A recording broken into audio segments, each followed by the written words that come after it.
Papai Smurf está aqui com a gente hoje. Não parece? Fala a verdade, né? Só precisava pintar um pouquinho de azul, assim, ficaria perfeito.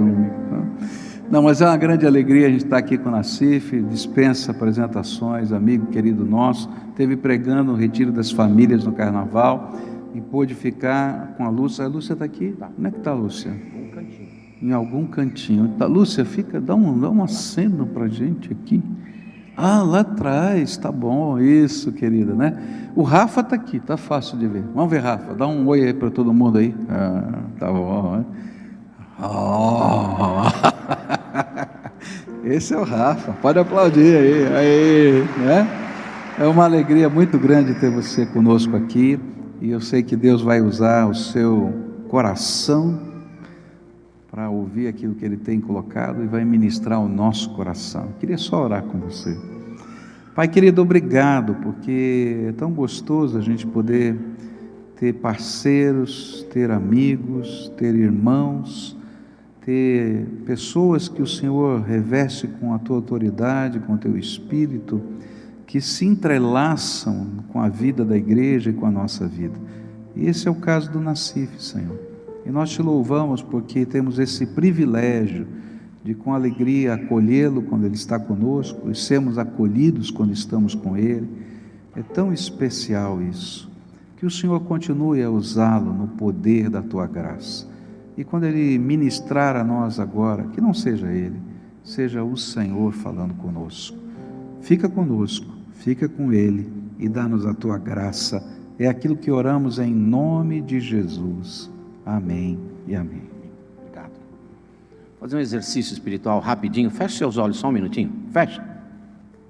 Pode abrir. É que eu queria jogar o chiclete, não queria que ninguém visse. Obrigado. É aqui que coloca? Ou é nesse buraco? Acho que é ali. Dia Internacional das Mulheres. Eu vou contar uma história para você, que quem está perto da minha esposa, ela não vai rir, provavelmente vai chorar. Porque outro dia eu estava pregando numa série de conferências, e ela começou a chorar, e um diácono chegou perto dela e disse: Dona Lúcia, a senhora está muito quebrantada, vejo que a palavra de Deus está falando muito ao seu coração. Ela falou: não é nada disso, eu não aguento mais ouvir o mesmo sermão e as mesmas histórias sempre. Então o que eu vou contar agora, ela não vai rir, mas é para vocês mulheres, uma homenagem para vocês que eu aprendi com Silas, o diretor financeiro dessa igreja, um homem sábio e muito sério.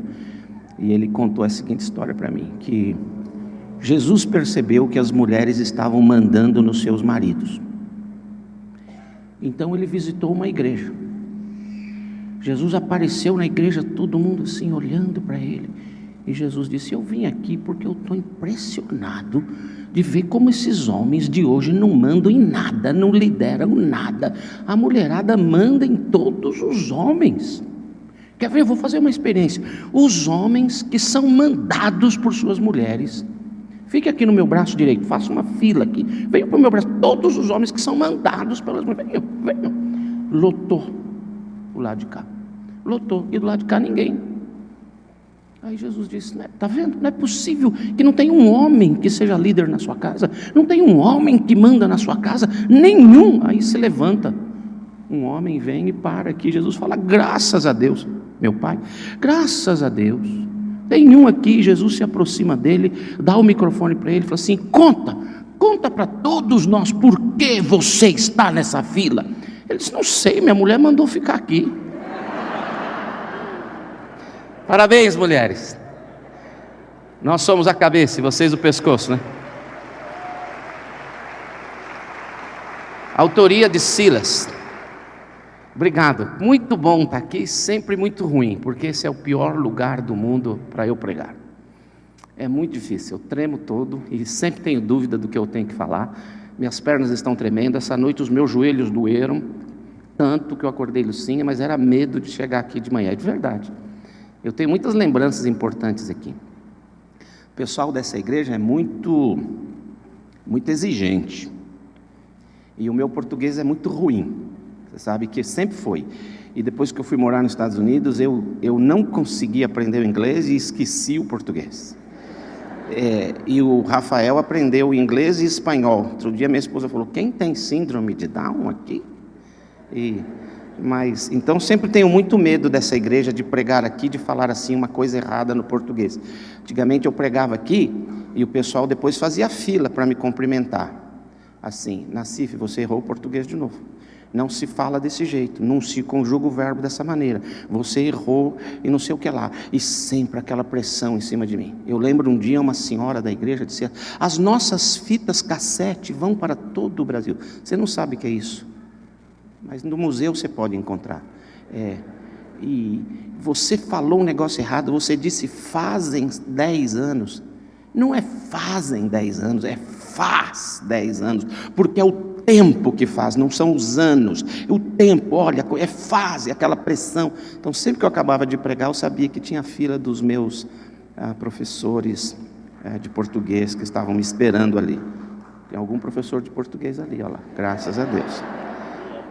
E aí, então, eu era tão assim, traumatizado, e ainda sou, com isso tudo, que teve um dia que Lucinha estava orando, assim, numa devocional, e ela estava quebrantada, e ela virou para mim e disse: meu amor, estou lendo aqui sobre a unção, explica para mim, o que é unção? Eu falei: é um erro de gramática, meu amor, porque se é não pode ser são, tem que ser mas era por causa das pressões. Então imagina como eu me sinto cada vez que tenho que pregar aqui.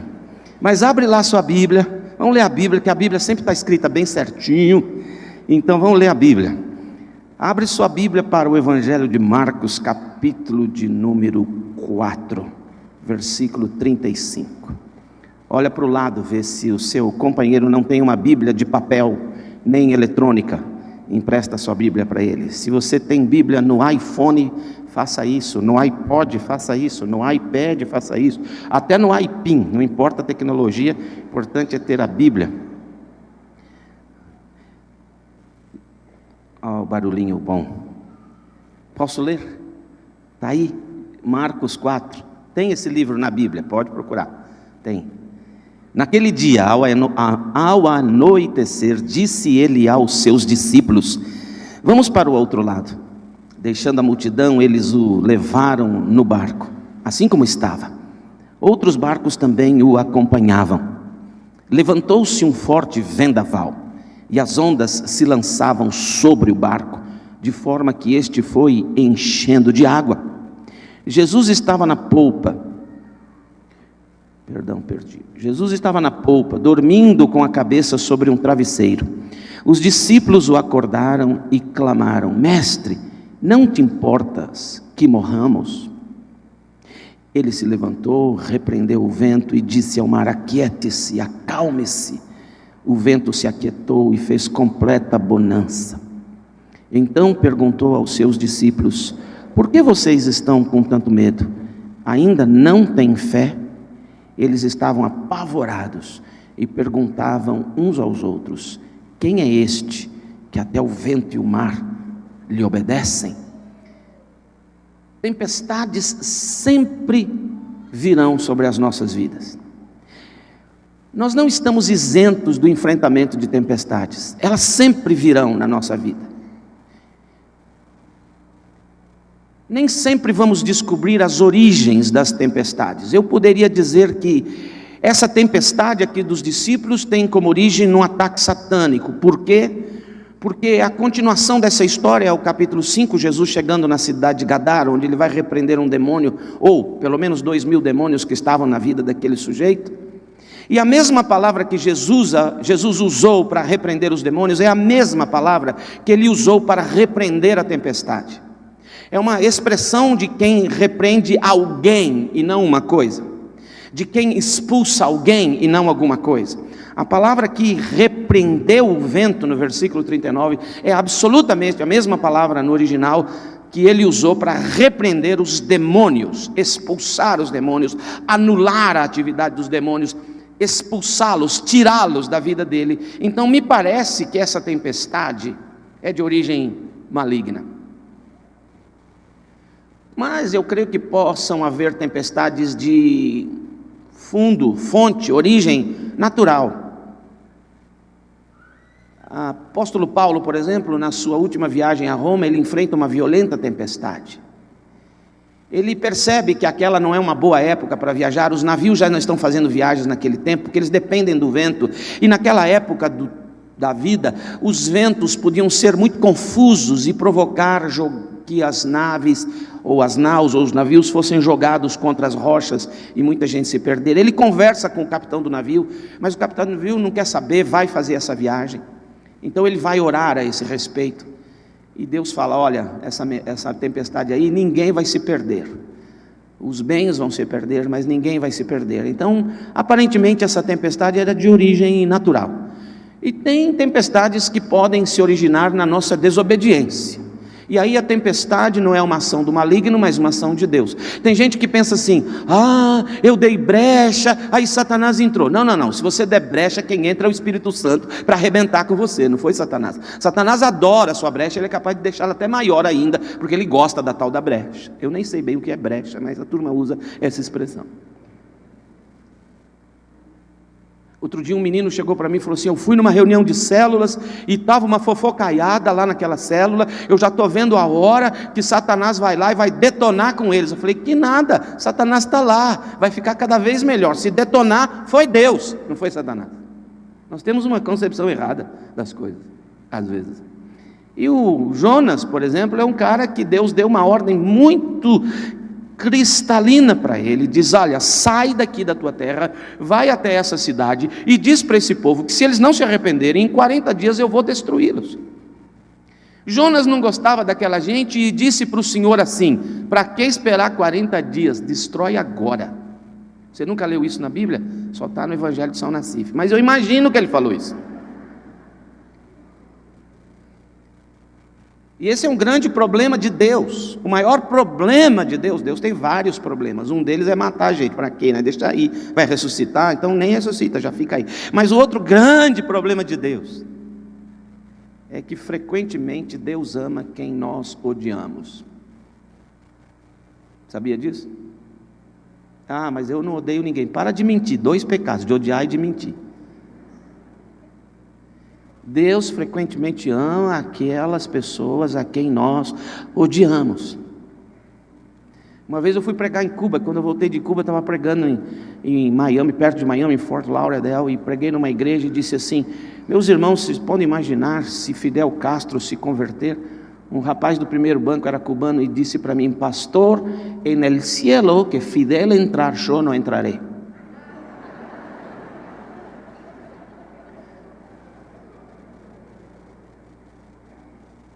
O Fidel tinha matado a esposa dele, a mãe e 2 dos filhos dele. Ele tinha ódio do Fidel. Outro dia tinha 2 moças, 2 senhoras, né? Sempre são as senhoras, as guerreiras de oração, né? 2 senhoras orando em Cuba, e uma delas orou: Senhor, ilumina Fidel, ilumina Fidel, ilumina Fidel. A outra orou: Senhor, elimina Fidel, elimina. A gente tem ódio de algumas pessoas, não tem? Você já orou pela Dilma? Misericórdia, já pensou? Não! Vai que ela se converte? Ela tem que orar, vai que ela se converte, aleluia. Deus frequentemente ama quem nós odiamos. Não estou dizendo que tem alguém aqui que odeia Dilma, não é isso que eu quero dizer, mas às vezes tem outras pessoas. E ele desobedece. Deus fala: vai para lá, ele diz: vou para lá. E vai e desobedece. Então Deus envia uma tempestade para o Jonas. Mas essa tempestade era de origem divina, era a tempestade do despertamento espiritual. Porque ele estava literalmente dormindo, babando no porão do navio. Esse é o perfil do desobediente, né? Vai descendo, desce para Jope, desce para o navio, desce para o porão, desce para o fundo do mar, desce para o fundo da goela do peixe. Só descendo, é o perfil do desobediente. E Deus correndo atrás.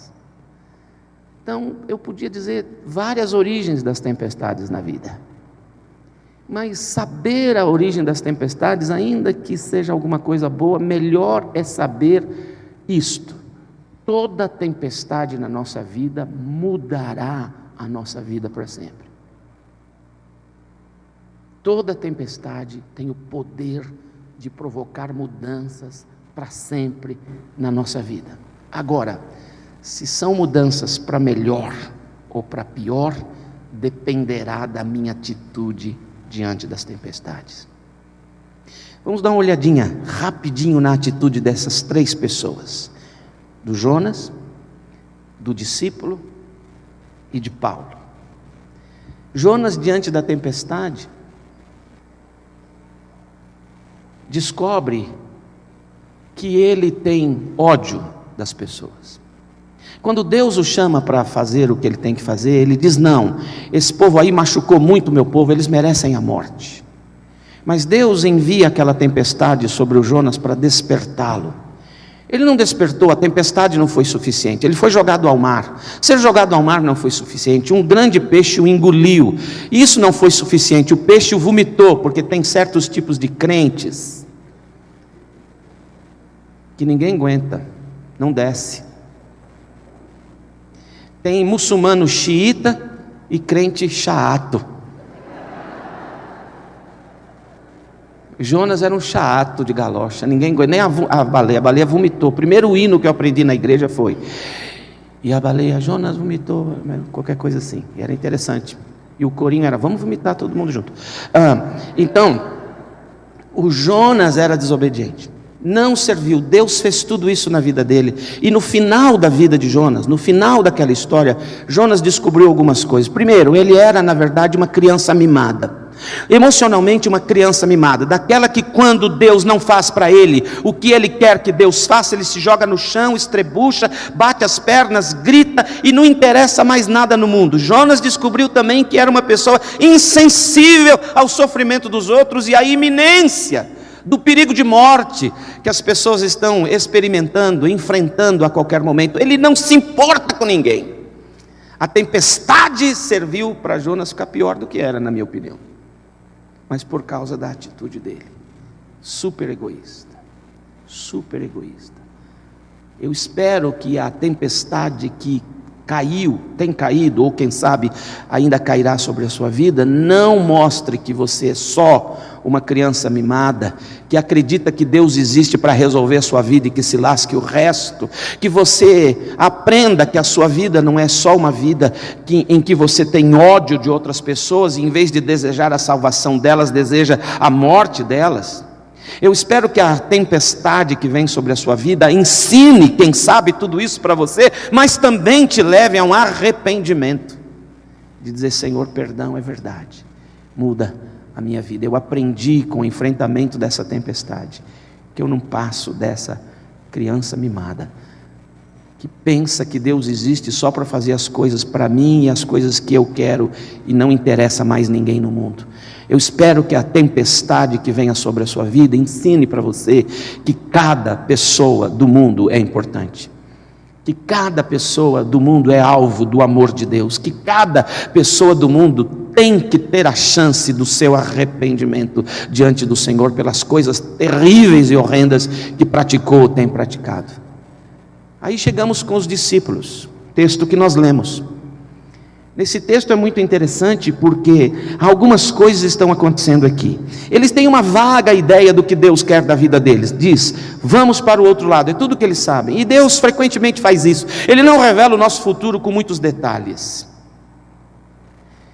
Deus não revela o futuro com muitos detalhes para nós. Eu acho que porque Deus nos ama, Ele não nos deixa saber tudo o que vai acontecer. Se Deus me deixasse saber o que vai acontecer nos próximos dias, talvez eu desistisse dos próximos dias. Talvez eu tentasse cortar o caminho e não enfrentar aquilo que Deus deseja que eu enfrente, passar por aqueles lugares e situações que quem sabe Deus deseja que eu passe por elas. Eu desviaria se eu soubesse com detalhes todas as coisas. Eles têm uma vaga ideia do que Deus quer, vão para o outro lado, e eles obedecem. Eles obedecem, entram no barco sem pestanejar, sem discutir, e tocam o barco na direção que Jesus manda. Isso ensina para mim que o fato de obedecer, porque eu sou obediente, porque eu estou colocando o barco da minha vida nas águas indicadas pelo Senhor, apontando o barco para a direção que Ele disse, é nesta direção, isto não me isenta do enfrentamento de tempestades. Os discípulos aprenderam com essa tempestade que eles viviam algumas mentiras que muitos crentes acreditam. Se você entregar sua vida para Jesus, você parou de sofrer. É na igreja do lado, não é aqui. Se você entregar sua vida para Jesus, Ele vai pôr um campo de força em volta de você, que nada mais te atinge.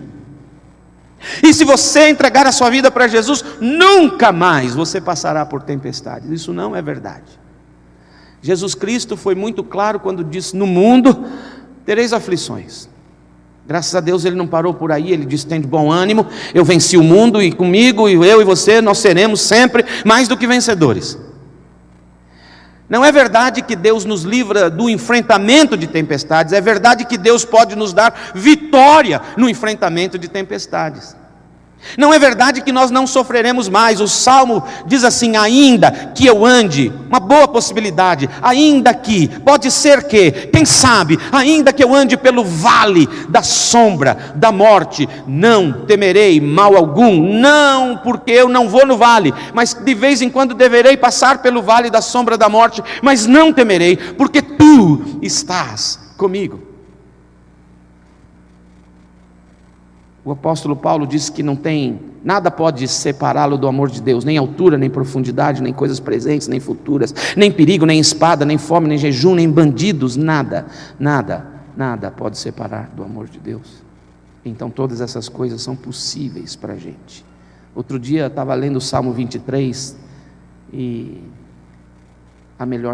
lembrando do Salmo 23, o carro parou no semáforo e eu tinha uma música lá no carro, e eu lembrei do Salmo 23, estava no carro com ar-condicionado, bom, e o carro não era muito novo, era 96, mas já tinha airbag, ar-condicionado, freio ABS, essas coisas já tinham chegado lá, e eu dando graças a Deus: oh Deus, obrigado por esse carro, está um calor lá fora, aqui está tão bom. E eu lembrei do Salmo 23, o Senhor é o meu pastor, nada me faltará. Esse nada ficou tão grande na minha cabeça naquele momento, tão grande, esse nada era muito grande. Nada me faltará, não me faltará pepino, rolo, problema, nada, não vai faltar nada, não vai faltar nada. O carro quebrou, não falta nada. Interessante, no mundo a gente tem aflições. Cuidado com essa mentira, porque eu sou obediente e agora eu estou isento. Isso não é videogame, que você ganha os negócios, vai ganhando mais poderes e fica cada vez mais forte. É o contrário, a gente vai ficando mais fraquinho e qualquer coisa já abate. Obediência não isenta da tempestade, mas nos ajuda a vencê-la. A outra coisa que está aqui é que Jesus dorme. O Jonas dormiu também, 2 dormilões. Eu não posso nem pensar em navio que eu já vomito. O cara consegue dormir. Jesus dormiu. Jonas dormiu. Por que Jonas dormiu?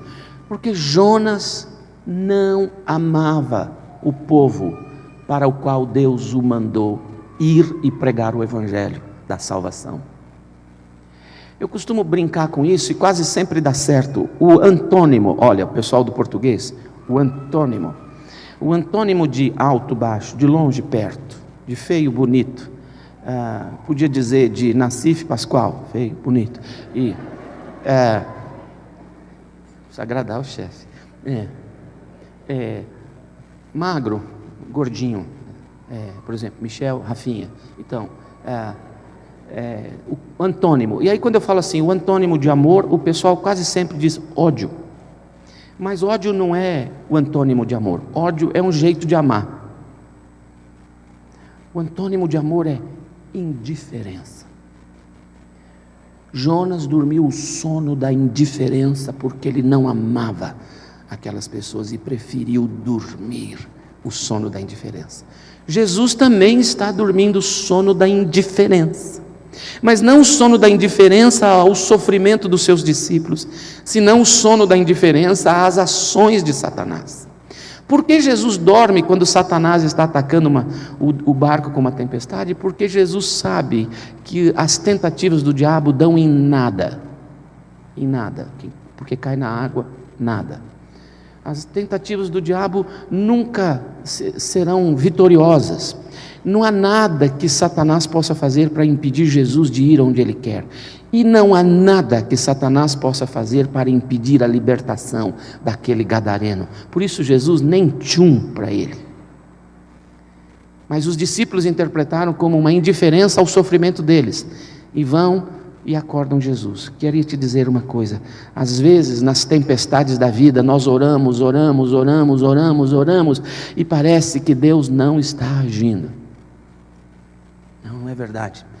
Quando Deus faz silêncio durante as nossas tempestades, Ele está querendo ensinar para nós: fica tranquilo, cara, eu tenho tudo isso debaixo do meu mais absoluto controle, eu sei no que vai dar, confia no meu caráter, confia no meu caráter, amém, gente?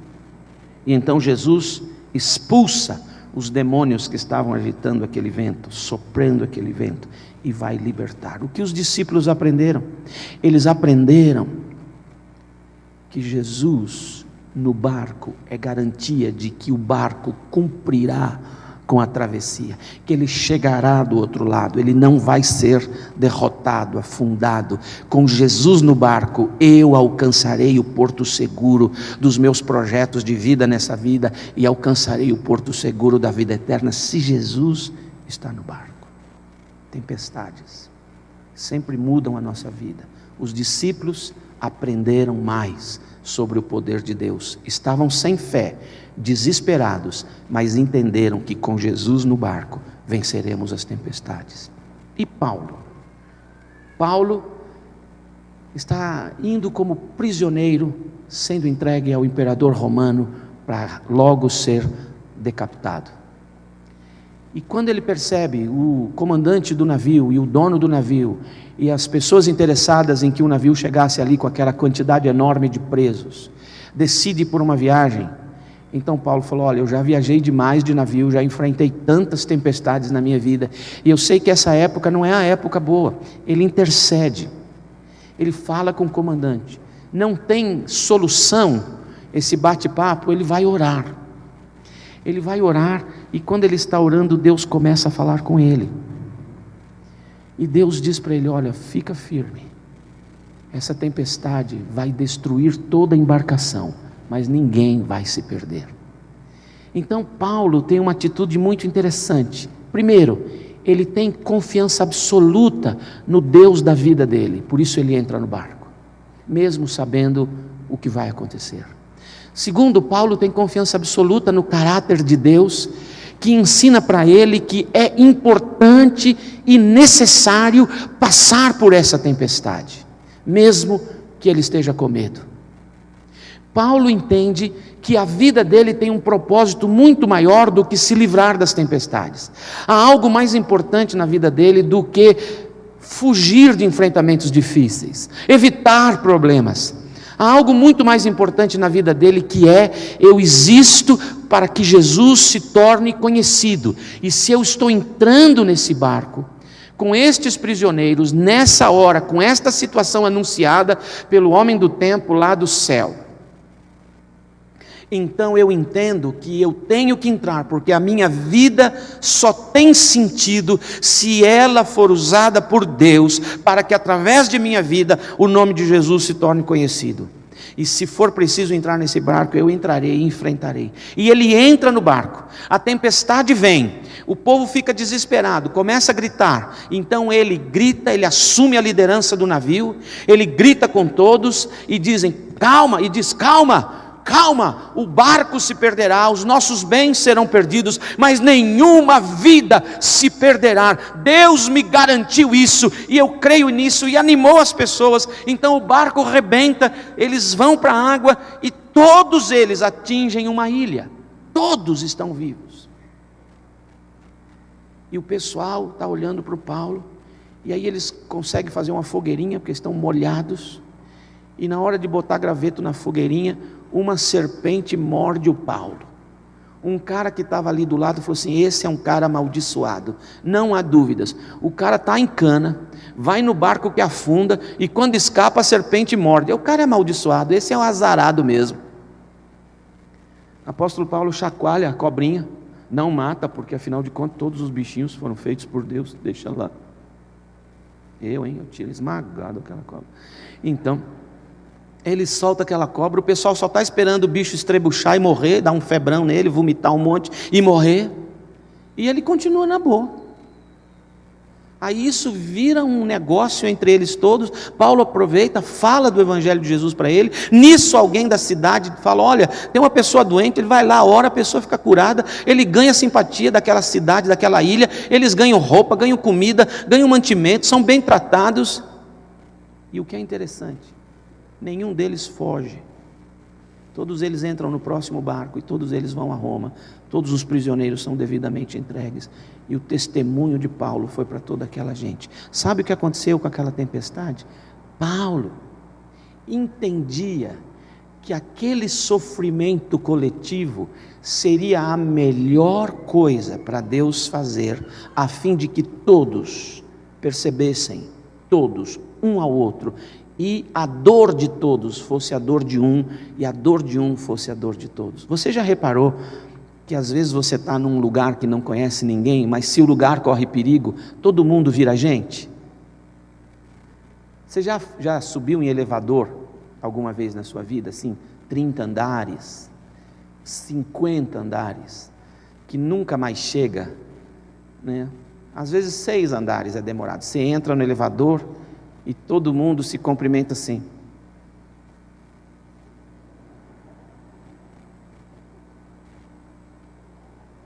E nunca acaba a viagem, né?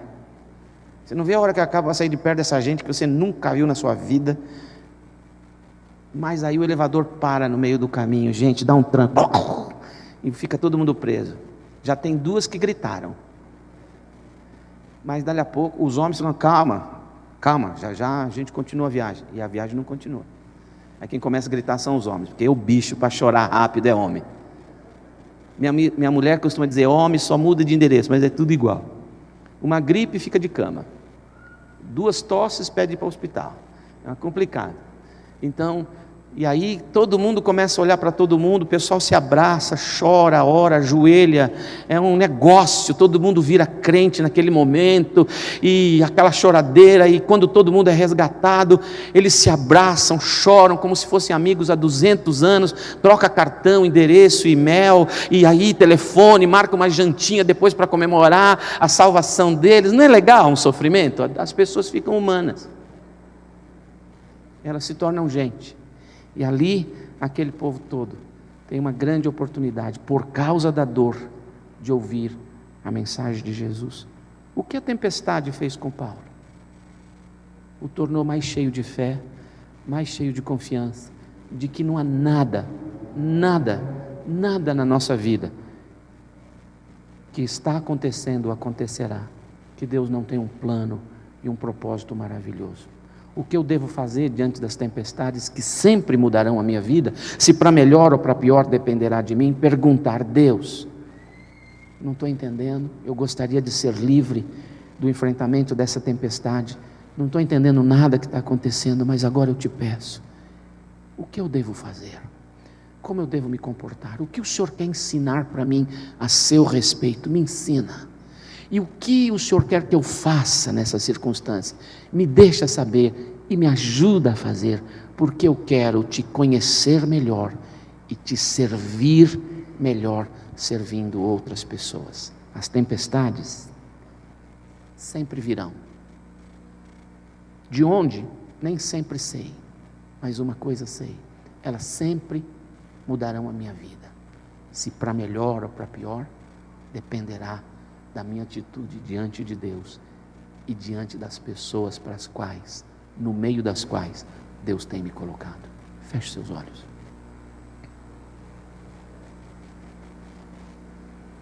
Gostaria de orar por você que, quem sabe, está enfrentando uma tempestade agora.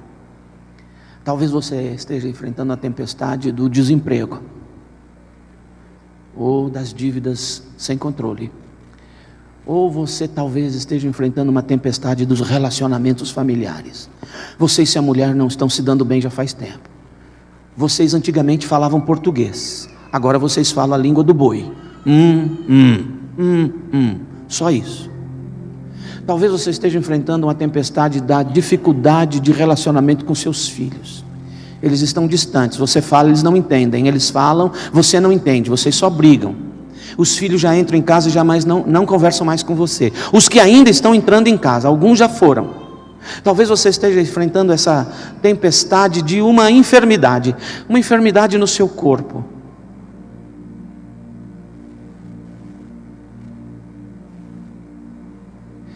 Talvez essa enfermidade não seja física, mas uma enfermidade emocional. Faz tempo você não tem controle mais das suas emoções. Você explode por qualquer coisa. Você é nervoso, você explode, você só grita. Ninguém pode olhar para você que você já sai brigando. Você está absolutamente além de qualquer possibilidade de autocontrole. Os seus nervos têm escravizado você nos últimos tempos. Talvez você tenha uma enfermidade emocional, tristeza. Você tem uma tristeza dentro do seu coração, não sabe bem porquê, de onde vem. Você olha em volta de você, está lá sua família, malemar você tem sua casa, malemar você tem seu salário, tem uma roupinha, tem se alimentado, mas não sabe de onde vem essa tristeza, que habitou o seu coração já faz tempo. Talvez você tenha uma enfermidade emocional, porque você se sente rejeitado, menos. O seu irmão sempre foi mais amado do que você pensa. O seu pai sempre gostou mais da sua irmã do que você pensa. Você não tem namorada ainda, não tem namorado ainda, você se sente rejeitado, zero à esquerda. Sua baixa autoestima vive em alta. A sua autoimagem, você se vê ruim, feio. Você acha que ninguém gosta de você. Uma doença emocional. Talvez você ande em períodos de profunda tristeza e depressão. Você já não sabe mais o que fazer. Enfermidade, tempestade. Isso é uma tempestade. Não é fácil de enfrentar. Talvez a sua tempestade tenha a ver com a traição. Alguém te traiu e te levou a uma situação de desespero, de dor, de injustiça na sua vida. Que tempestade. Talvez você esteja enfrentando a tempestade de um péssimo patrão, que não te valoriza, que só te dá bronca, que não percebe o seu esforço. Talvez você esteja enfrentando essa tempestade em casa. O seu marido não sabe te valorizar, não sabe dizer obrigado. Ele não percebeu que você escolheu passar o resto da sua vida com ele e com mais ninguém. Ele não tem te tratado como você merece. Mas tem marido aqui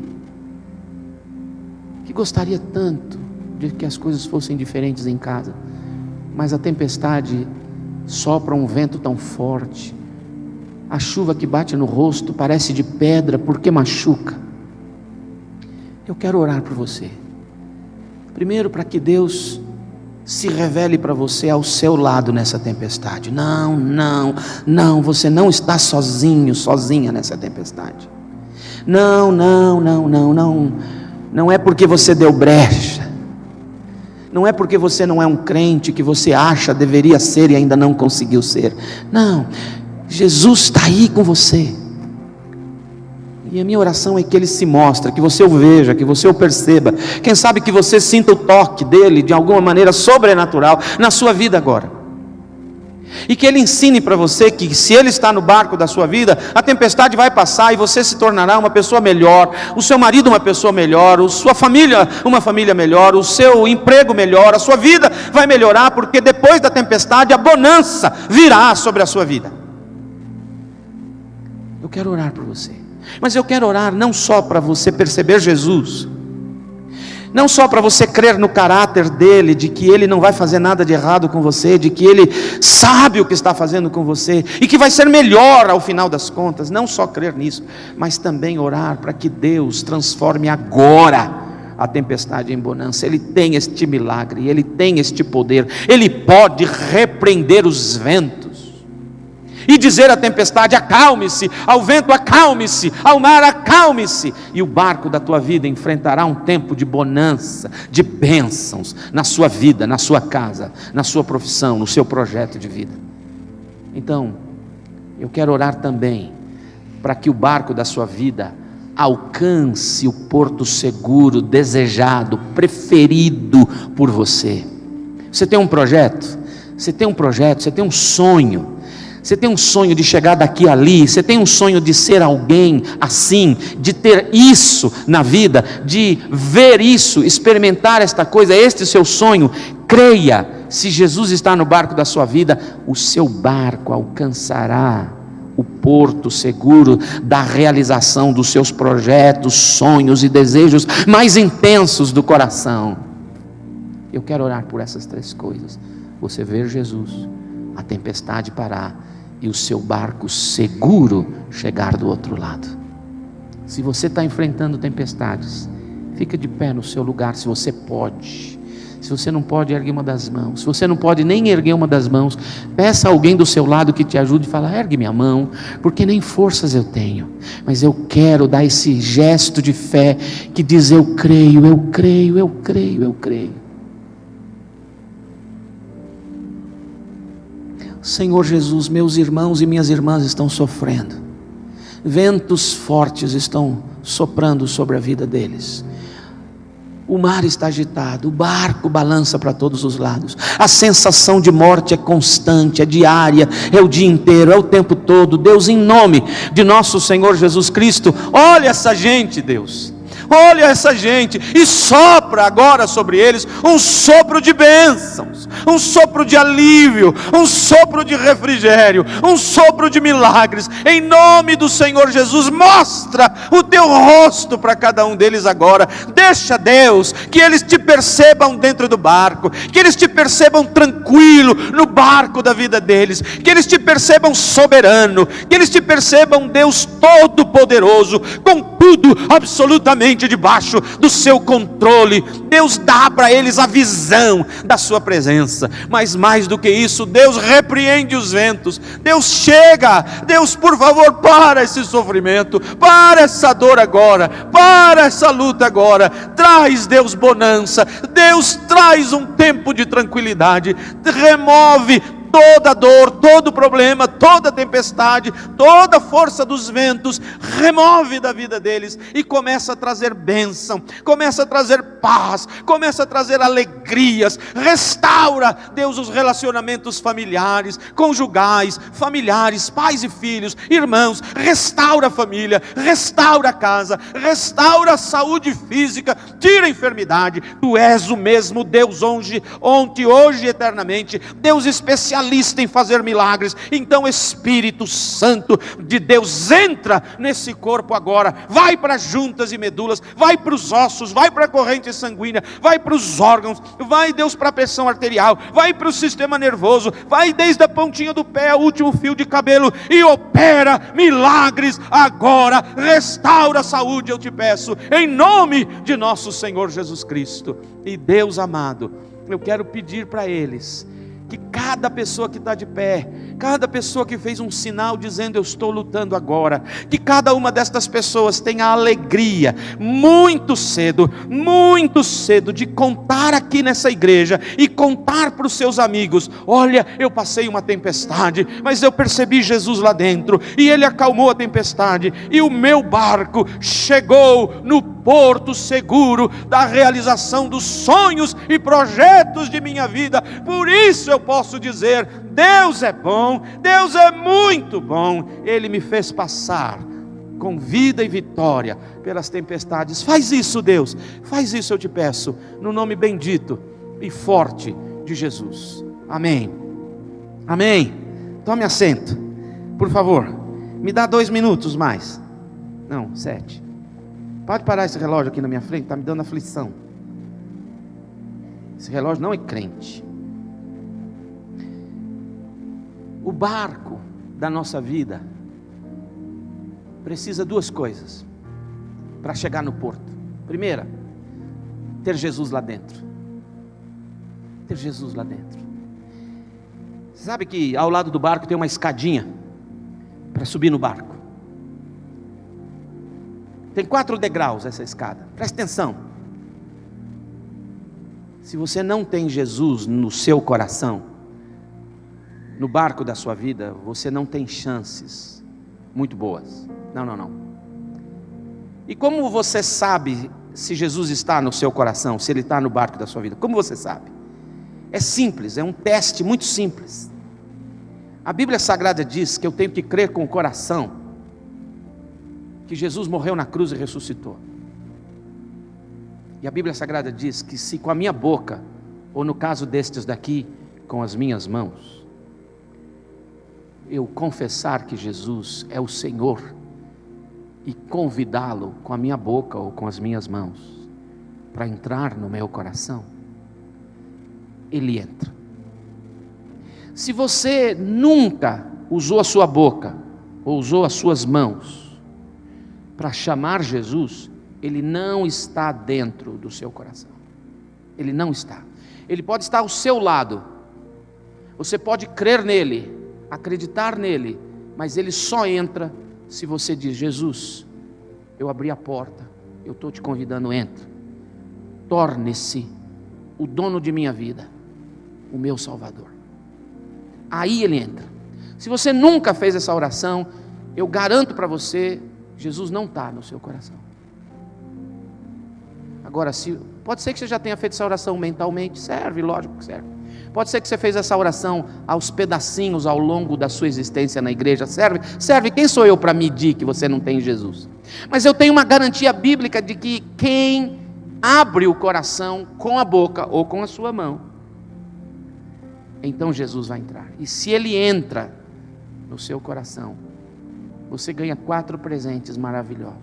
Primeiro, perdão de todos os seus pecados, de maneira que daqui para frente, quando você entra nos barcos da vida, quando você se embrenha nos projetos da sua existência, quando você constrói os castelos que transformarão sonhos bonitos em realidades gostosas de vida, nunca mais você terá a dúvida: será que são os meus pecados? Porque eles foram perdoados totalmente. Perdão dos pecados, todos. Segundo presente, se você chamar Jesus, você vai receber uma nova vida nesta vida. Jesus Cristo disse: eu vim para dar vida e vida em abundância. Vida em abundância não significa não enfrentar tempestades. Vida em abundância significa enfrentar vitoriosamente as tempestades. Vida em abundância não significa não sofrer, não lutar. Vida em abundância significa vencer o sofrimento, ser vitorioso nas lutas da sua vida, porquanto Jesus está no barco da sua vida. Uma nova vida aqui significa, uma vida em abundância significa que Jesus vai começar a colocar sonhos maravilhosos na sua vida quanto ao seu futuro neste mundo. Um projeto, um sonho. Eu sei onde eu estou indo, para onde eu estou me dirigindo, eu sei os meus alvos de vida, os meus sonhos, os meus projetos, eu estou caminhando nessa direção, de maneira que eu não vivo mais com as tristezas do meu passado, agora eu vivo com as alegrias do meu futuro, porquanto o meu passado foi totalmente curado, e a sensação da cura do meu passado, eu a vivo hoje, e as alegrias do meu futuro, eu vivo hoje, eu sou feliz, eu tenho vida em abundante, porquanto eu sou curado do meu passado, e cheio de alegrias por causa do meu futuro. Isso chama vida em abundância. Terceiro presente, a luz. Jesus Cristo disse: quem me recebe, recebe a luz do mundo e jamais andará em escuridão. Quando nós chegamos aqui na última quarta-feira, chegamos em São Paulo, nós tivemos um problema no aeroporto, o ônibus nos levou para o terminal errado, e descobrimos isso depois de ter feito imigração, e aí as nossas malas não estavam nesse terminal, estavam no outro, e tivemos que caminhar um monte, carregando as malas de mão, e um corredor gigantesco, chegamos quebrados do outro lado, e quando descemos as escadas do outro lado, houve um apagão no aeroporto, houve um apagão, e não tem gerador de energia, de emergência no aeroporto de São Paulo, não fale para ninguém, mas não tem, nenhuma luz acendeu, nenhuma esteira andou, nada aconteceu, tudo breu, pura escuridão.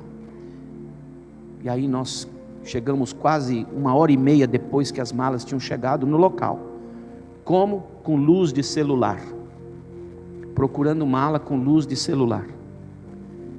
E eu descobri que é muito complicado andar em escuridão, é muito complicado, mas de repente, só 40 minutos depois, a luz voltou, e você não sabe que alegrias eu tive? Duas. Primeiro, por estar no Brasil naquele apagão.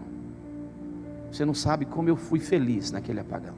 Falei, aleluia, isso é Brasil, isso é Brasil, isso é Brasil. O pessoal estava xingando a presidente, xingando não sei quem, xingando a Copa do Mundo, xingando não sei o que lá, e eu dizendo, aleluia, isso é Brasil, glória a Deus, glória a Deus. Sabe por quê? Porque se fosse nos Estados Unidos era ataque terrorista, a gente estava tudo morto. E eu, aqui é Brasil, é só a burrada de alguém, aleluia, já passa. Só agarrei a família e esperamos, e quando a luz veio, outra alegria. Como é bom andar na luz. Quando a luz entra, escuridão sai, escuridão vai embora. Nenhum espírito maligno mais toca em você, nenhuma urucubaca, nenhuma ziquezira, nenhum despacho, nenhuma macumba, boa cumba, qualquer cumba, nada mais pega, porque a luz está aqui, a luz está aqui, e a gente anda na luz. E último presente, a vida eterna, lá no céu. 4 presentes, se eu falar Jesus entra no barco da minha vida. Você já falou? Você já falou? Então eu vou dar uma chance para você.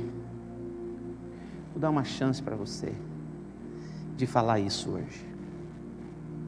Feche os seus olhos. Feche os seus olhos. Se você já falou isso, se você tem certeza absoluta que Jesus habita no seu coração, você é dele, filho dele, filha dele, então você vai me ajudar em oração, dizendo, Deus, derrama o teu Espírito Santo e convence todas as pessoas agora do pecado, da justiça, do juízo. Convence as pessoas de que elas precisam de Jesus. Ore assim. E ore também, aquele versículo da Bíblia que diz, o Deus deste século cegou o entendimento dos incrédulos, para que não resplandeça a luz do Evangelho. Crente, repreende agora, proíbe qualquer ação do maligno de cegueira espiritual nesse lugar. E você, presta atenção, eu não estou convidando você para mudar de igreja, mudar de religião, estou convidando você para receber a pessoa de Jesus dentro de você. Ele só entra se você pedir, se você abrir a boca ou usar as mãos, ele entra no seu coração. Se você gostaria de convidar Jesus, eu vou falar uma oração simples, bem simples, que é assim, Senhor Jesus, eu creio no Senhor, é verdade, o Senhor morreu na cruz por mim, eu sou pecador, mas eu quero que o Senhor entre agora no meu coração. Entra, eu te convido, entra, torne-se o dono de minha vida, me perdoa os pecados, me dá uma nova vida nessa vida, me dá a tua luz e a vida eterna. Eu quero, só isso, mas tem que crer, não na minha oração, crer em Jesus nessa hora, que Ele deseja isso para você. Então, se você quer fazer essa oração, porque você nunca fez e quer ter certeza de que esse é o dia, 9 de março de 2014, será o dia mais importante da sua vida, porque é o dia em que você convidou Jesus para entrar, e um projeto de mudanças extraordinária começa a se instalar na sua vida, e que nunca mais terminará, entrará na eternidade. Feche seus olhos, repete comigo assim, Senhor Jesus, solta a tua voz, espera aí, a Bíblia diz crer com o coração, falar com a boca, então solta a tua voz, alta, suficientemente alta para você ouvir tua voz. Quando você ouvir tua voz, o diabo vai ouvir e fica derrotado para sempre na tua vida. Jesus Cristo fala, Espírito Santo entra, a porta está aberta, e os milagres começaram a acontecer. Então, não tenha medo, não tenha vergonha, não ligue para o que vão pensar de você, ligue para o que Deus vai pensar de você. Repete assim comigo, Senhor Jesus, eu abro a porta do meu coração, e eu te convido, entra no meu coração, torne-se o dono de minha vida, o meu Salvador. Eu entrego o meu corpo, minha mente, meu coração, todo o meu ser, ao Senhor. Perdoa os meus pecados, me dá uma nova vida, me dá a tua luz e a vida eterna. Muito obrigado, porque o Senhor me ama e me aceita do jeito que eu sou. Amém. Uau! Quantas pessoas aqui embaixo, lá em cima, aqui atrás de mim, não sei, pela primeira vez fizeram essa oração nas suas vidas? Levante-me de suas mãos, não tenha medo, pela primeira vez. 1, 2, 3, 4, 5, 6, 7, 8, 9, perdi a conta, 10, lá em cima, pela primeira vez. Alguém? pela primeira vez aqui, pela primeira vez, atrás de mim pela primeira vez alguém. Ei, você, que legal. Então agora eu queria pedir uma coisa, quem fez esse púlpito, hein? Meu Jesus, velho, não desce daqui de jeito nenhum. Olha que duro. Queria pedir que você viesse aqui na frente comigo, porque eu quero orar com você. E aquele jovenzinho também, papai, traz ele aqui. Vem aqui que eu quero orar com você. Você que fez essa oração, entregando sua vida para Jesus, vem aqui que eu quero orar por você. Venha, não tenha medo. Se você percebeu que alguém está do seu lado e está meio assim sem jeito, fala, vamos lá, eu vou com você. Eu, quando levantei a minha mão, não quis ir para frente, eu morria de vergonha. Aí uma moça que estava do meu lado falou assim, quer ir comigo? Eu vou com você. Aí eu fui. Ei, você entregou sua vida para Jesus? Agora ele entrou aqui dentro, hein? Você também? Graças a Deus. Você também? Graças a Deus. Deus te abençoe, está acompanhando? Deus te abençoe. Deus te abençoe, Deus te abençoe, Deus abençoe, ei, Deus te abençoe, oh meu Deus, Deus te abençoe, Deus abençoe, Deus te abençoe, Deus te abençoe, Deus te abençoe. Cadê o meu jovenzinho que aceitou Jesus? Cadê? Vem aqui. Deus te abençoe, Deus te abençoe. Jesus vai fazer uma mudança extraordinária, está fazendo agora na sua vida, viu? Aleluia. Deus é bom, está fazendo algo maravilhoso na vida de vocês todos aqui. Deus abençoe. Eu quero membros da igreja aqui, os crentes aqui, os irmãos da igreja, tem moças, senhoras aqui, venham junto, venham abraçar, venham todos. Venham mais para cá, venham mais pertinho de mim, todos vocês, venham. Eu quero que cada pessoa tenha um abraço de alguém da igreja. Ninguém sem abraço, por favor, fica com o abraço aí. Bem-vindos a Jesus Cristo. Deus te abençoe muito. Oi, linda, tudo bem? Deus te abençoe, Deus te abençoe, Deus te abençoe, Deus te abençoe, Deus te abençoe, Deus abençoe. Vocês dois estão entregando a vida para Jesus? Os dois agora, são namorados ou casados? Namorado? Agora pode casar, porque agora Jesus vai dar tudo, casa, carro, tudo. Não, estou brincando, mas Jesus vai fazer uma grande diferença na maneira como Ele vai te tratar e você a Ele para sempre, amém? Amém, graças a Deus, louvado seja o nome de Jesus, aleluia. Cadê aquele jovenzinho que estava na galeria? Cadê? Quero dar um abraço nele. Vem cá, cadê? Ih, está com vergonha. Então deixa ele ali, tá bom. Graças a Deus, louvado seja o nome do Senhor. Meio-dia, Sabino, que acaba o culto? Alguém me falou que o Sabino mandou dizer a meio-dia. Esqueci. Ergue sua mão para cá e abençoa essa gente aqui, você que está do auditório. Vocês já oraram? Não precisa orar agora, só ouve a oração que eu vou fazer por você, por favor. Como vai, querido? Deus te abençoe. Amém. Louvado seja o nome do Senhor. Deus abençoe vocês, viu? Por essa decisão linda que vocês têm. Louvado seja Deus, amém. Deixa eu dizer uma coisa para vocês que eu esqueci de dizer. Me perdoe, esqueci. Jesus só entra no coração da gente se a gente pede.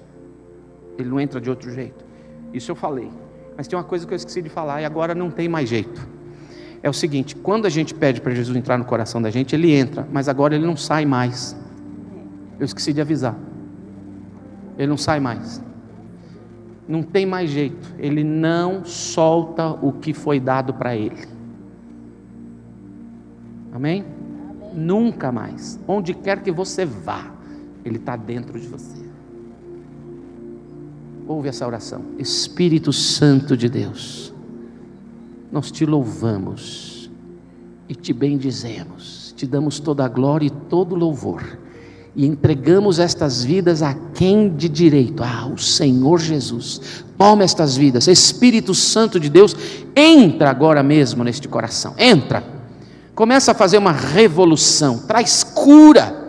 Deus cura para as dores emocionais. Traz a tua bênção aqui, Jesus, liberta de coisas que amarram, dá libertação agora em nome de Jesus. Faz uma obra bonita, Deus, envia teu Espírito Santo, traz cura, arranca do coração tudo que machuca, que dói, que causa dor, que causa tristeza, arranca, coloca no coração, Deus, a paz que excede todo entendimento, a alegria que vem do Espírito Santo, e começa uma obra maravilhosa na vida de cada uma destas pessoas. E Deus, com a autoridade que o Senhor me concede, como ministro do Evangelho de nosso Senhor Jesus Cristo, eu declaro o diabo derrotado para sempre nestas vidas, e Jesus vitorioso para sempre nestas vidas. Louvado seja o nome de Jesus Cristo. Amém e amém. Amém. Aleluia. Uma salva de palmas para Jesus. Deus abençoe. 9 de março, o dia mais importante da vossa vida. Deus te abençoe. Acho que alguém vai bater papo com você, sei lá. Davi, é você? Amém. Deus abençoe.